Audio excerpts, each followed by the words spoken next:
안녕하십니까, 오영규입니다.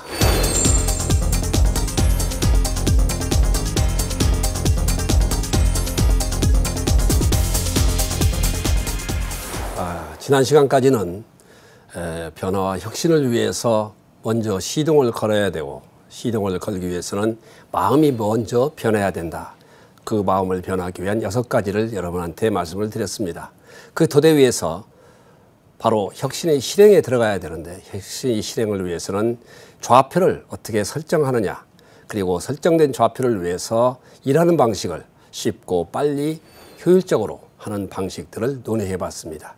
그리고 경영에 있어서 가장 중요한 지표인 고객 중심의 고객 제일의 경영을 실행을 하고, 그리고 그 결과로서 성과 중심의 경영을 어떻게 해야 되느냐 하는 것을 말씀을 드렸습니다.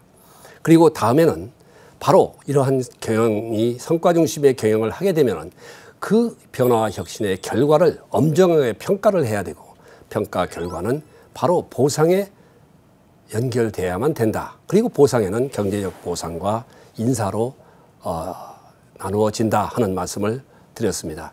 이번 시간부터는 바로 그 경제적 보상 중에서 인사를 중심으로 여러분한테 구체적으로 말씀을 드릴까 합니다.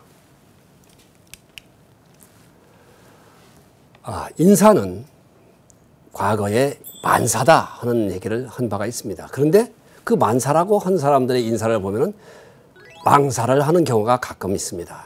바로 인사는 뭐겠습니까? 인사는 바로 정책의 구체화고 CEO의 메시지입니다.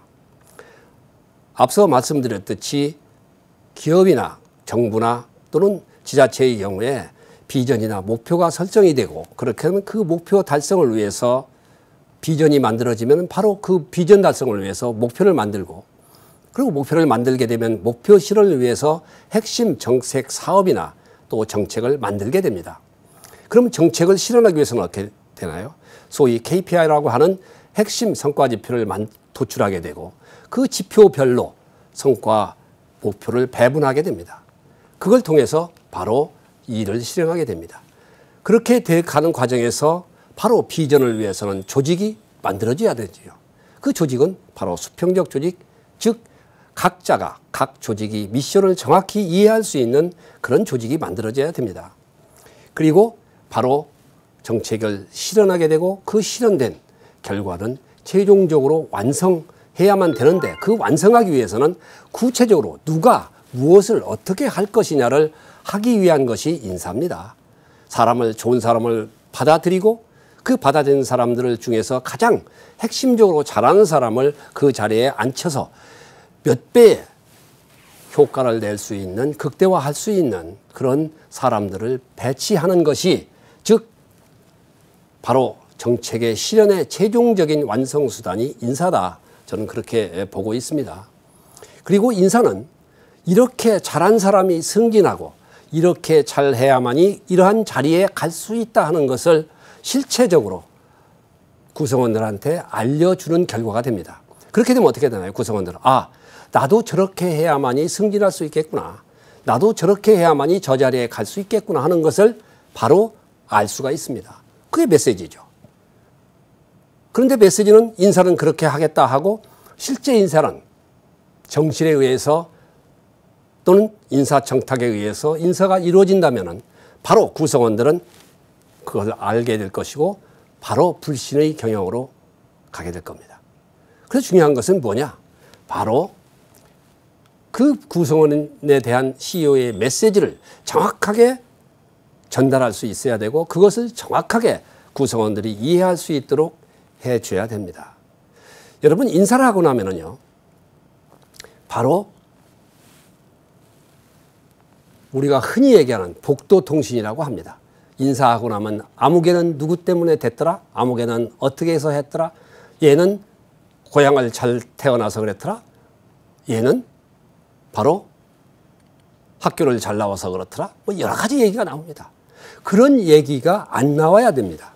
안 나오는 거 어떻게 해야 되나요? 기본적으로 그런 인사를 정확하게 하게 하고, 그리고 그 결과를 구성원들한테 정확하게 왜 이런 기준에 의해서 인사가 이루어졌느냐를 설명해 줘야 됩니다. 인사는 괜히 인사의 영을 세워야 된다고 비밀로 하려고 합니다. 왜 비밀입니까? 모든 사람이 아는 인사를 해야죠. 그게 중의에, 민중할 때 중자, 중의에 의한 인사입니다. 그런 인사가 돼야 불만이 없는 인사, 모두가 수긍할 수 있는 인사가 돼야 됩니다. 그것이 인사의 기본적인 방향입니다. 그래서 바로 그런 인사의 기본적 의미를 우리가 알고 있어야 된다. 특히 CEO가 알고 있어야 되고 구성원 모두가 알고 있어야 인사의 기본적 기능을 발휘할 수 있도록 모든 것이 이루어질 수 있다라고 생각을 합니다. 그래서 그렇게 하기 위해서는 기본적으로 성과 중심 그리고 능력 중심의 인사가 이루어지도록 해야 됩니다. 그렇게 하기 위해서는 어떻게 해야 되나요? 공정하고 투명한 인사가 돼야 되는데 공정하고 투명한 인사의 기본은 뭘까요? 객관적인 자료에 의해서 객관적인 평가 결과에 의해서 객관적인 기준에 의해서 이루어지는 인사가 돼야 됩니다. 기본적으로 저는 인사를 할 때 미니멈 5개 자료에서부터 많게는 10개 자료를 가지고 인사를 합니다. 그렇지 않으면 밑에서 올라온 순서를 만드는 승진 서열 명부를 가지고 승진을 시키면 절대로 100% 정확한 의사가 반영된 인사가 되지를 않습니다. 그럼 어떻게 해야 되나요? 자료를 어떻게 하면 될까요? 예컨대 한번 생각해 보십시오. 우리 성과관리 시스템이 이루어지고 있다. 그러면 성과, 일을 누가 열심히 했느냐 하는 것은 어떻게 할까요? 성과 평가 결과에 의해서 성과 결과 평가를 얼마만큼 몇 등을 했느냐가 중요합니다. 그럼 작년에 성과 평가 결과 걔는 1등을 했느냐, 몇 등을 했느냐, 3등 안에 들었느냐를 봅니다. 그리고 금년 인사가 8월 달에 이루어졌다 그러면 8월까지 현재 시점까지 금년에 들어와서 일을 어떻게 했느냐를 봐야 될 거 아닙니까? 그런데 지금 대부분의 기관에서 그 상시적인 수시로 이루어지고 있는 결과를 갖추고 있지를 않습니다. 왜 그런가요? 아까 제가 말씀드린 평가에 있어서 수시평가, 상시평가 시스템을 가지고 있지를 않습니다. 리얼평가, 리얼타임 평가를 안 하고 있기 때문에 그렇습니다. 모든 정보화 시스템에 의해서 일이 이루어지고 그 기계가 알아서 계량평가를 수시로 지금 현재 시점에서 이루어지고 있다면 내가 어떤 것을 만들었고 내가 고객한테 어떤 걸 서비스를 했고 그럼 고객이 평가하고 또 이루어진 결과가 이루어지고 이것이 상시적으로 이루어진다면 현재 시점에서 나는 어느 수준에서 일을 하고 있느냐를 알 수가 있습니다. 그럼 작년 실적만 가지고는 금년에 와서 소위 우리가 은혜는 농땡이를 치고 있다? 그럼 모를 거 아니겠습니까? 그럼 그걸 알게 하기 위해서는 바로 현재 시점에서 리얼타임 평가, 수시평가가 상시평가가 이루어지고 있는 결과도 가지고 가야 됩니다. 그것도 봐야죠. 그리고 인사평가, 능력평가라는 것이 있습니다. 근데 그거 능력평가는 과거에는 어떻게 합니까? 상사가 부하를 평가합니다. 그거 웃깁니다. 잘못하면. 제가 어떤 예를 보면 정부에 있을 때 어떤 과장은 걔는 안 된다고 계속 얘기를 합니다. 걔 좀 빼달라고. 일이 안 된다. 근데 평가를 올려왔는데 걔를 제일 1등을 평가를 했어요. 왜 그랬냐? 그랬더니 당신은 말이 틀리지 않느냐? 그랬더니 이번에 이제 승진을 시켜서 내보내야 되기 때문에 그렇답니다. 그게 말이 안 되는 거 아니겠습니까? 그래서 지금까지 왔던 직상급자가 평가하는 바로 그 평가 시스템은 잘못된 겁니다. 바로 상사가, 부하가, 주변의 동료가 평가는 360도 다면 평가가 이루어질 때 냉정한 평가가 이루어질 수 있습니다. 물론 다면 평가는 기술적으로 보완해야 될 사항이 있고 조심해야 될 관점이 있습니다. 그러나 잘 운영하면 그것이 정말로 이 일을 진정으로 옆에하고 협력을 어떻게 하느냐, 부하에 대해서 어떻게 다스리고 일을 하느냐 하는 것을 다 볼 수가 있습니다. 그런 것들이 평가의 요소가 다면 평가 결과입니다. 그런 것도 봐야 될 거 아닙니까? 제가 또 하나 보는 것은 우리가 자세를 볼 때 중요한 것 중에 하나가 전화 받는 겁니다. 사람들이 전화가 사람이 안 보이면은 과감하게 얘기할 때가 많아집니다. 조금 흥분하면 바로 욕을 하고 거칠은 말을 하는 경우가 많습니다. 그거 안 되지 않습니까? 서비스 기관에서 무조건 잘해줘야 됩니다. 그래서 저는 어디 가든지 간에 일정 기간 동안 전화 친절도 테스트 그 훈련을 합니다. 고객한테 안 보이는 데서 더 친절하게 해야 된다. 그래야 우리 기관에 대해서 인상이 좋다는 겁니다. 그래서 전화 친절도 테스트를 한번 해봅니다. 그것도 또 그 사람이 평소에 안 보는 데서 어떤 식으로 자세를 가지고 있느냐를 볼 수 있습니다. 또 하나 더 중요한 것은 저는 어느 기관에 가든지 간에 처음에 계급별로 무차별적으로 한 60명 정도 100명을 뽑아서 메일로 개별 메일을 보내고 거기에서 이 조직에서 앞으로 이 조직을 걸머쥐고 갈 베스트 10을 뽑아봐라 라고 합니다. 그럼 그걸 개인적으로 받습니다. 받아서 제가 집계를 합니다. 그러면 우리 직원들이 보고 있는 인재를 그 조직에서 다 발견할 수가 있습니다. 최소한도 한 50명 정도는 순서로 다 볼 수가 있습니다. 그럼 그건 그 사람의 인간됨, 평소에 일하는 것, 직원들이 보는 것을 다 기초자료가 됩니다. 이런 식으로 기초자료를 가지고 있으면은 우리가 인사를 할 때 전혀 문제가 되질 않습니다.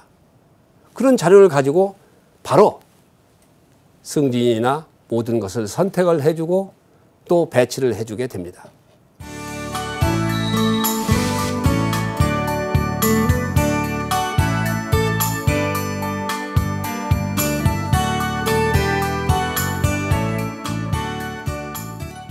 외부에서 인재는 어떻게 해야 되나요?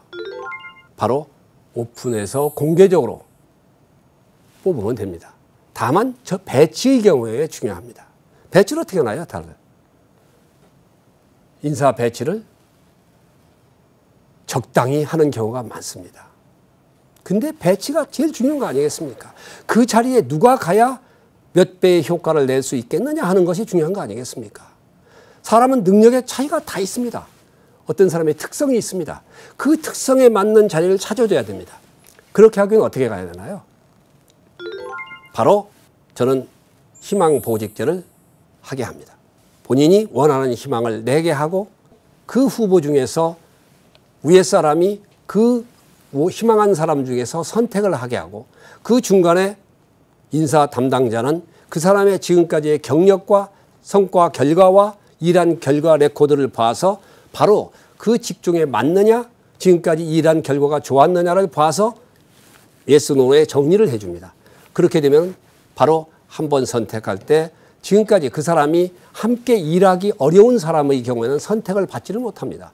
그걸 한 3번 정도로 걸러가면 나중에 최종적으로 남은 사람은 어느 누구도 같이 일하고 싶어 하지 않는 그런 사람이 되기 때문에 본인이 바꾸든지 재훈련을 하든지 그 조직에서 버티기 어려워진다 하는 점에서 재배치의 희망보직제를 선택에 의한 희망보직제를 하면은 그런 것들이 사람들이 바뀌어가고 사람의 능력 개발을 하고 하는 것에 매우 중요한 요인이 될 수 있다. 그리고 승진은 당연히 다면평가에 의해서 이루어져야 된다. 중간 간부들의 리더십 중에서 중요한 것 중에 하나가 언덕에 올라가는 자전거형이라는 얘기가 있습니다. 바로 언덕에 올라가려면 어떻게 됩니까? 힘을 주어서 밟아야 됩니다, 밑에를. 그러니까 밑에 직원들을 들이 밟아서 자기가 혼자 출세를 하는 겁니다. 올라가는 겁니다. 밑에는 항상 불만이 폭발하고 일하고 싶은 욕망이 저하됩니다. 그게 가장 문제인 거거든요. 함께 일하는 것, 즐겁게 일하는 모습, 이걸 만들어줘야 되는데 그런 것이 과거에 우리가 권위주의 중심의 리더십 중에 하나다. 그렇게 하기 때문에 그런 것을 커버하기 위해서는 바로 다면평가에 의해서 상사가 부하가 동료들이 보는 시각에 의해서 평가를 해줄 때 진정으로 옆에 협조를 하고 밑에를 다스려 줄 줄 알고 그리고 위에는 일로서 커버를 해줄 수 있는 그런 사람이 될 수가 있다 하는 것이 바로 인사 제도를 그렇게 할 때 바로 사람들이 그렇게 변해갈 수 있는 기반이 될 수 있는 것이다 하는 차원에서 바로 인사의 공정, 투명하고 객관적인 기준에 의한 인사가 반드시 이루어져야 된다 하는 것이 중요하고 그런 것들이 바로 인사 혁신의 또 혁신에 있어서 변화와 혁신에 있어서 완성이다 이렇게 저는 보고 있습니다. 그리고 또 중요한 것 중에 하나는 정말로 인사청탁의 배제입니다.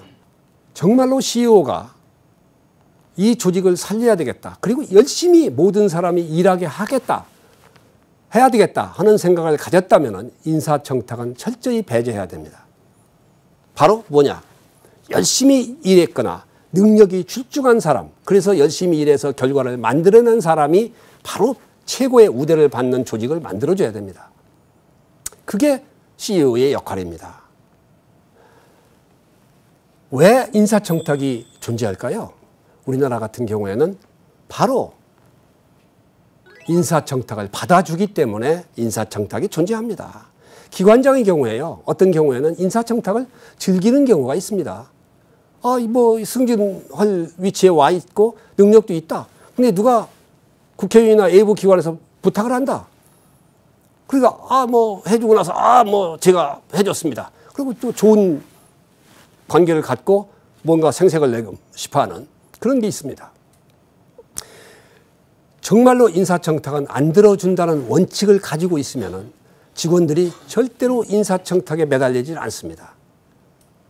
제가 모 기관에 있을 때 기관장을 할 때 인사를 해야 되는데 간부 인사를 하는데 정말로 막강한 최상위의 급에 있는 분이 저한테 인사 부탁을 했습니다. 이 사람을 승진시켜라. 근데 그 사람을 딱 보니까 제가 기관에 가서 있는데 그 사람을 보니까 해서는 안 되는 사람이었습니다.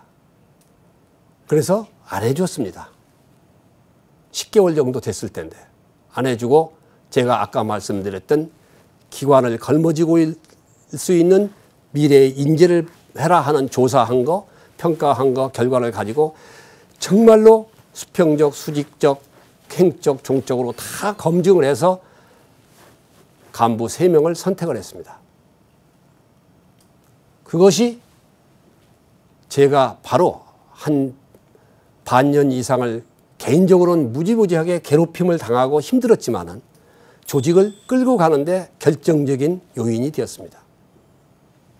제가 그 이후에 4년의 기간을 거치고 나서 어디서 얘기할 때 항상 얘기하는 것 중에 하나가 거기 기관에서 코트라입니다만은 거기 기관에서 남았는 인상적인 게 뭐냐 하면은 저는 거리낌 없이 하는 얘기가 4년 동안 있으면서 인사청탁 없는 조직을 만들었다.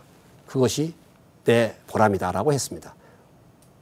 웃는 얘기로 어떤 국회의원이 저한테 얘기한 것은 어디 가서 해외에 갔더니 그 코트라 직원이 엄청나게 잘해줬습니다. 설명 잘해주고 안내 잘해주고 그런 문제 해결해주고 그래서 이게 오암흑의 사장을 잘하니까 내가 얘기하겠다 했더니 그 사람이 절대로 얘기는 하지 말아달라. 거기 어디 가서 참 잘했다 하는 것은 모르지만은 그런 얘기하면 자기는 죽는다라고 했답니다.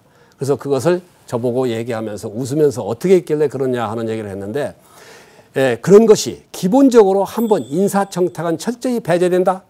객관적으로 일 열심히 한 사람이 발탁된다 하는 것만 실증적으로 보여주면 모든 사람이 함께 일하는 분위기로 끌려들 수 있다 하는 차원에서 인사의 혁신은 그것으로서 완성될 수 있다 하는 점을 말씀을 드릴 수가 있습니다.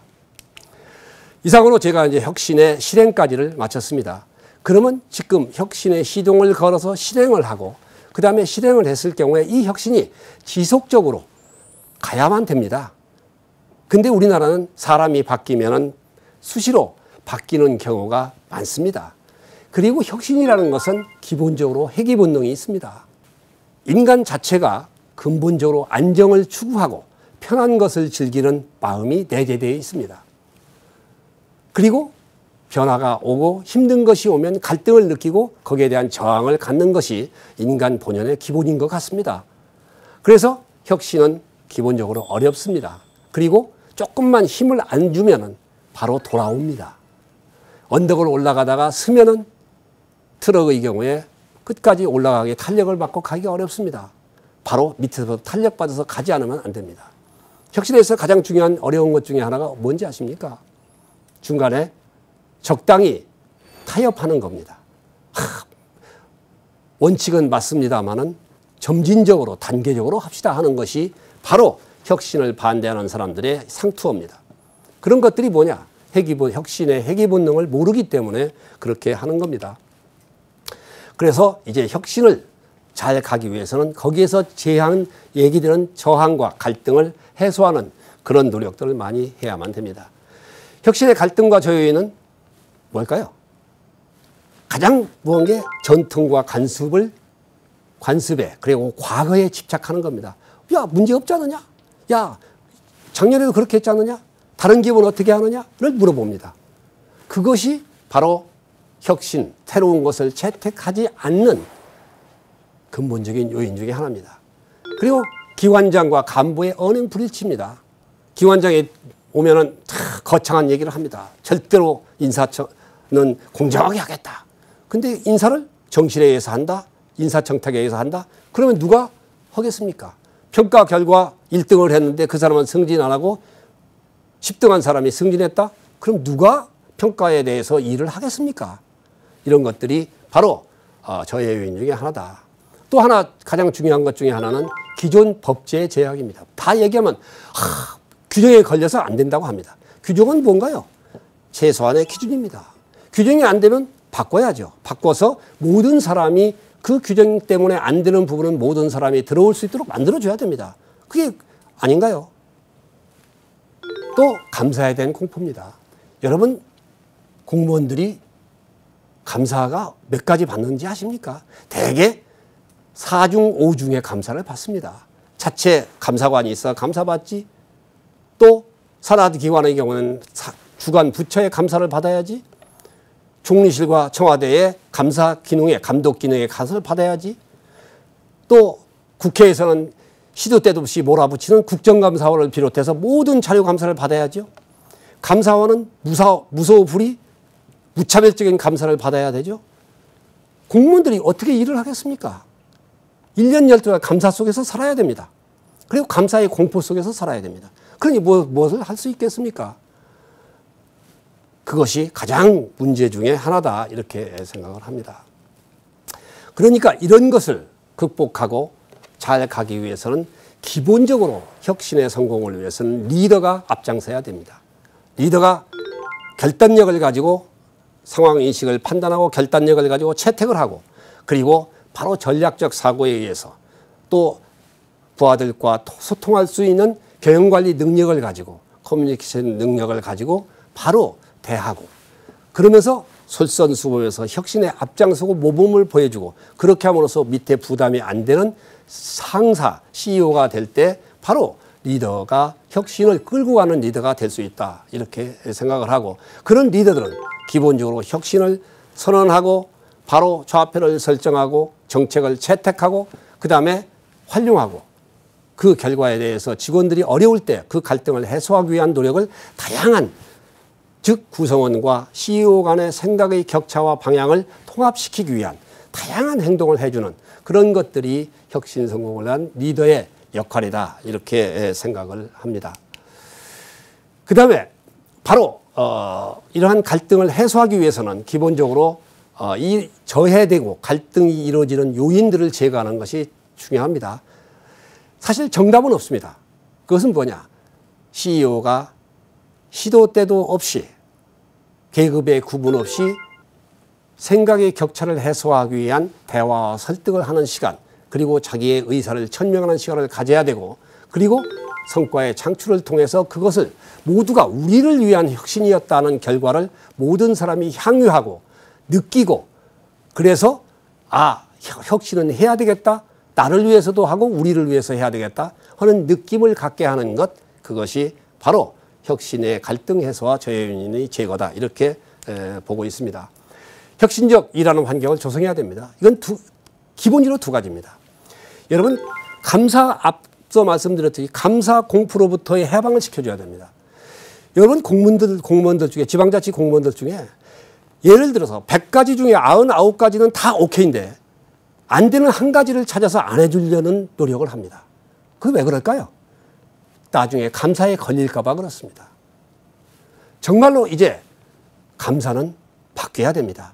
우리 무소불위의 무차별적으로 이루어지는 정책감사라는 명목으로 이루어진 감사원의 감사는 변해야 됩니다.